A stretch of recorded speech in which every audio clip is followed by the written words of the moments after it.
There's a parable in the New Testament of the Bible that I think perfectly describes the answer to this question of how to stop being lazy. And I don't think you would necessarily say that this is the explicit point of this parable, but when stories and parables are deep, you can derive a lot of different meanings from them. And this perfectly answers the question and gives you a solution of how to stop being lazy. There was a steward who's like an accountant. He's a steward over a master, a rich man's affairs. And one day the master comes up to this steward, an unrighteous steward, and the master tells him, "You are mismanaging my affairs. I could be a much richer man than I am, but you have taken my assets and not made them as profitable as what they could otherwise be. So spend the next few days or the next week finishing the work that you're doing right now, because after that's over, you're fired." So he tells the steward that he's going to be fired. And the steward takes that information, and in the remaining time that he has, rather than finishing up the work that he was working on, the steward takes the accounts, all of his master's accounts. He calls in all of the people who owes the master debt, the accounts, and he says, you owe my master $1,000. Here, change it. Now it's $700. You only owe him $700. You owe him 500 cows. All right, now it's 400 cows. So he's shrewd. He knows that he's going to get fired, and so what he does is he looks out for himself. He worries. He's like, I don't know how to dig. I can't be a physical laborer. I'm not willing to beg and plead. So I need to figure this out for myself. So I'm going to use the resources available to me, which is my position as steward, and I'm going to get good favor with people who owe my master debt. So what does this have to do with laziness? Well, what is laziness? What does it mean to be lazy? I look up the definitions of things, and sometimes the definitions don't really make sense in regards to the words that we're describing and the ideas that we're trying to describe. But laziness and lazy is perfect, because in the dictionary, the definition of lazy is unwilling to do work or spend energy. So someone who is lazy is an individual who is unwilling to do work or spend energy. Perfect. Paints a picture. You can imagine somebody working a job that they don't like and making sure that they do the bare minimum just to get by. An individual who spends his time laying on his couch and resting, trying to conserve energy, not for any reason, just for the sake that he doesn't want to exert energy. And so it's very fascinating, because I'm like, well, those two things go hand in hand. If you didn't want to expend energy, then yes, you would avoid doing work. And if you don't believe in the work that you're doing, if you don't feel like the work that you're doing is meaningful, then you're not going to spend energy doing the work. You're going to rebel against the work that you do, the job that you have. So if you're in a position of being lazy, I think it's fair to say that the issue is that you don't have a meaningful direction to exert your energy. You don't have anywhere to exert your energy, so you rebel against the fact of exerting energy at all, and you're like, well, I'm just going to conserve my energy and do nothing. So what does that look like? What does that look like in practice? Anybody who struggles with laziness themselves, I myself have times where I go through periods of laziness, and it's like the days all run together. It's like a day will pass and it seems like nothing happens. Another day passes, it seems like nothing happens.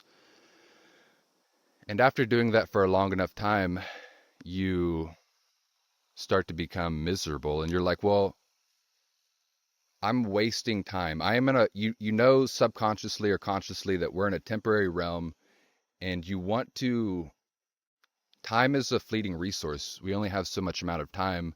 You know that you should be putting time into a place, you should be using the gift of time in a way that is good and meaningful, but instead you're squandering this thing that truly is a gift. And in the squandering of the gift, that is where the misery comes from. So you're like, I want to I want to not be lazy anymore. I want to do work and exert energy, but I want to put it into a place that's meaningful. I want to put it into a place that I believe in. But if you just try to be lazy, stop being lazy for the sake of not being lazy, then you might just pick up an endeavor for the sake of having an endeavor and not being lazy. And then you're back to the same point, which is that you are doing meaningless work. So the true issue is that you're rebelling against work itself because you don't have a direction that is meaningful to exert yourself. There's a lot of mosquitoes out today. I've got organic mosquito spray, and it works. It's a charm. So that's the vicious cycle. You want to put your time into a direction that is meaningful, but you don't know what is meaningful, and so you're trapped, and days keep passing by, and you start to have maybe hatred. Maybe it goes as you could go as far to say hatred towards yourself because you see the fact that you're wasting time, but days keep passing, but you still don't know where to put time that is meaningful. And I had a leader at my previous company who I really liked a lot. He was a very brash individual, very forthright, very assertive, a little bit selfish in a way, but highly intelligent and more than just intellectual intelligence, very emotionally intelligent. He could certainly read people and he could read them without putting his own emotions into it. He could empathize with them but stay logical himself. So he was like an individual who had an integrated shadow.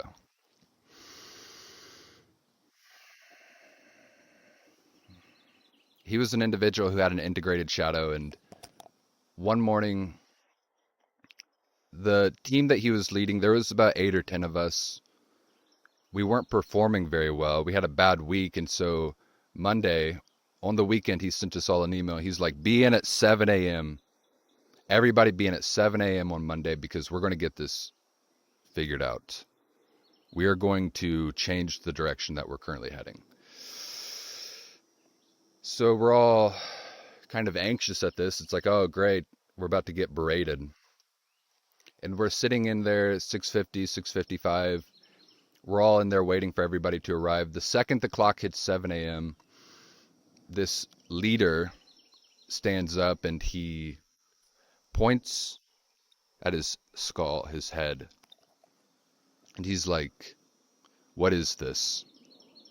And nobody says anything. And he's like, this is not a rhetorical question. What is this?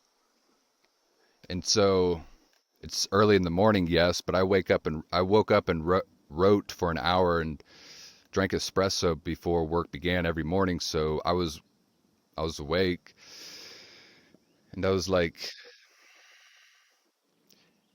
it's a garden because you have to cultivate it. He's pointing at his brain, and I'm like, that's a garden because you have to cultivate it. And he points at me, and he's like, no. And so again, we have a good relationship. We had a good relationship. He kind of likes that sort of thing. He likes people who are bold and forthright. So I could tell he appreciated it, but he was like, no.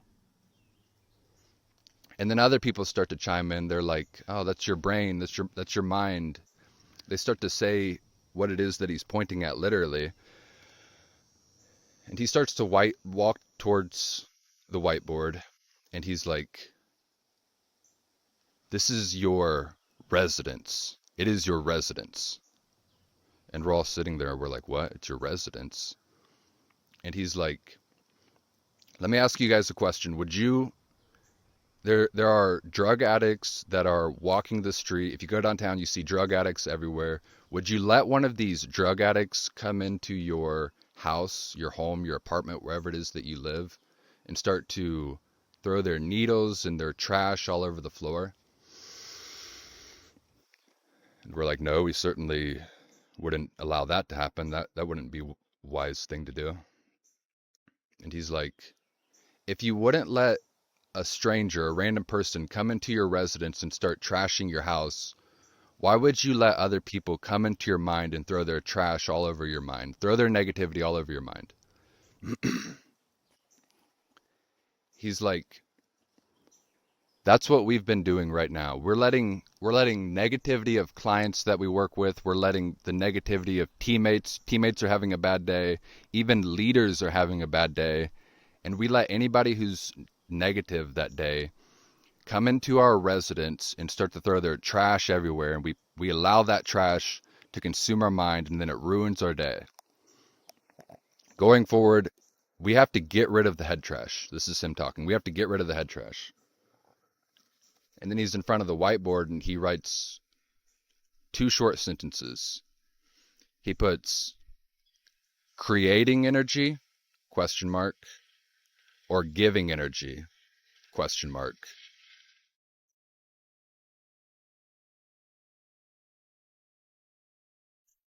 It's an airplane. Are you giving energy or are you taking energy? Going forward in everything that you guys do within these walls, I want you to ask yourself in this moment, am I giving energy or am I taking energy? Because, and he elaborates, he's like, there's some individuals who they don't do anything except for take energy. Again, it could be a teammate, it could be a leader, it could be clients that you work with. They're not striving to do anything except for take energy. The characteristics of these people are that they are entitled, they are victims. They think everyone is against them, everything is out to get them, and they are entitled because they believe that they should be getting special treatment or that they should be have an easy life, and then they're victims because they think everything's about them, and they spend all of their time complaining, and they just throw head trash at you and they leave their trash all over their mind. But there's other people who create energy, and the characteristics of these people are they are focused on a result. They are focused on their own destination. They don't care about what is happening around them. They've got something that they're trying to accomplish. And when you have something that you are trying to accomplish, you don't let trivial things or even things that may not truly be trivial, but you can treat them as trivial and menial because they are going into a certain direction.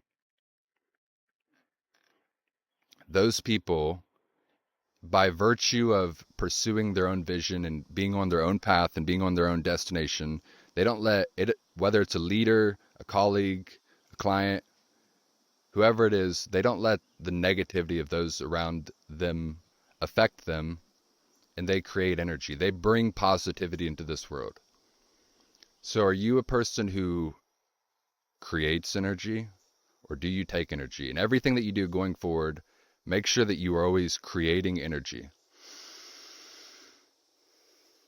And I loved the fact that he said that because I didn't really have the words to describe it, but that's what I've always tried to do in every aspect of my life. If I'm working a job, if I'm on a sports team, if whatever it is that I'm doing, I can't stand to have people impose their will upon me and control me.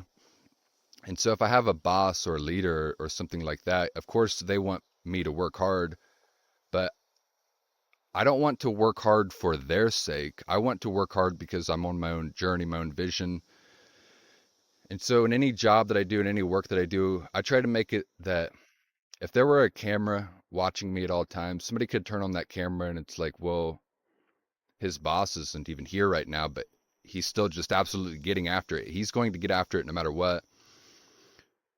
Because if I'm going to spend my time doing something, I'm going to give it all that I have. I'm going to give it the best that I'm going to put my best foot forward. And if I am get to the point where I'm absolutely unwilling to put my best foot forward,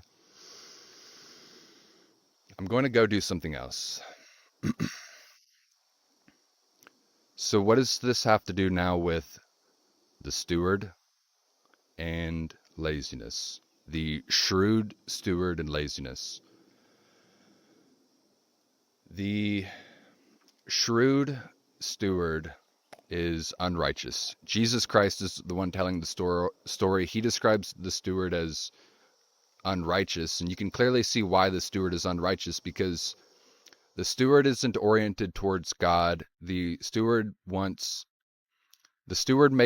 Puts those accounts in his own favor, because the whole reason that he's been doing the job is for essentially money, that which money can bring, which is financial security.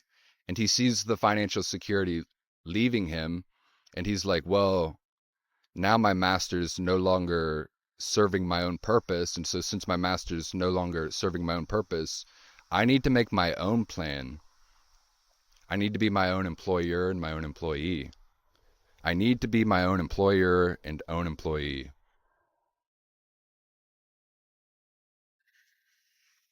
So he sets up a plan, and in that way, he is the employee or the employer. He sets up a plan. He knows what he's going to do, which is to put the accounts into his favor, so that all of these individuals who he reduces the amount that he owes to the master, they're going to owe him a favor. And so he's going to be in good standing with all of these individuals. And then he executes the plan, and in that way, he is the employee. He literally goes to them and he starts to reduce the amount. So he sets up a plan, he's the employer, and he executes the plan, he's the employee.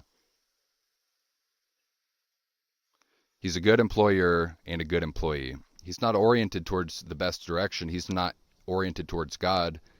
He's oriented towards that which money can bring, financial security.